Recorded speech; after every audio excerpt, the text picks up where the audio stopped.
മാം ഈ laparoscopic procedures അല്ലെങ്കിൽ key hole procedures ഏതൊക്കെ ഗൈനക്കോളജിക്കൽ കണ്ടീഷൻസിലാണ് എടുക്കുക, അതുപോലെ അതുകൊണ്ടുള്ള അഡ്വാൻറ്റേജസ് എന്തൊക്കെയാണ്? ഈ കീ ഹോൾ സർജറി അല്ലെങ്കിൽ ലാപ്രോസ്കോപ്പി വഴി നമുക്ക് പലവിധ ഗൈന കണ്ടീഷൻസും ട്രീറ്റ് ചെയ്യാൻ പറ്റും.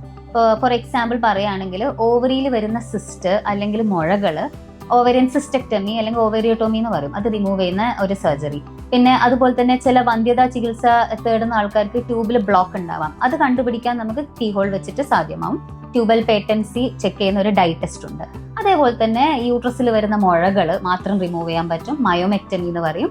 യൂട്രസ് അടക്കം റിമൂവ് ചെയ്യാനും പറ്റും ഇത് വെച്ചിട്ട്. ഇതിന്റെ അഡ്വാൻറ്റേജസ് എന്ന് പറയുന്നത്, ഒന്ന്, വലിയ മുറിവുകളൊന്നും ഉണ്ടാവില്ല, ചെറിയൊരു മുറിവ് മാത്രമേ ഉണ്ടാവുള്ളൂ. അത് പെട്ടെന്ന് പേഷ്യന്റിനെ ഡിസ്ചാർജ് ആക്കാൻ പറ്റും, വേദന വളരെ കുറവായിരിക്കും. അതുപോലെ തന്നെ പേഷ്യന്റ് അവരുടെ ഡേ ടു ഡേ ലൈഫിലേക്ക് വളരെ വളരെ പെട്ടെന്ന് തന്നെ തിരികെ വരാനും പറ്റും. അപ്പോൾ മാം ട്യൂബിൽ ഉണ്ടാവുന്ന പ്രഗ്നൻസി അല്ലെങ്കിൽ എക്ടോപിക് പ്രഗ്നൻസി എന്ന് പറയുന്ന കണ്ടീഷൻസിൽ ഈ ലാപ്രോസ്കോപ്പിക് പ്രൊസീജിയേഴ്സ് യൂസ്ഫുൾ ആണോ?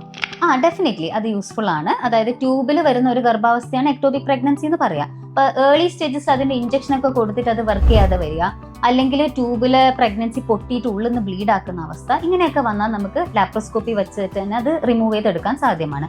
പക്ഷെ ഇപ്പം വളരെ കൂടുതൽ ബ്ലീഡ് ചെയ്ത് പേഷ്യന്റ് ഒരു ക്രിട്ടിക്കൽ അവസ്ഥയിലാണ് വരുന്നതെങ്കിൽ ഒരു പക്ഷേ ചിലപ്പോൾ ഓപ്പൺ സർജറി വേണ്ടി വന്നേക്കാം.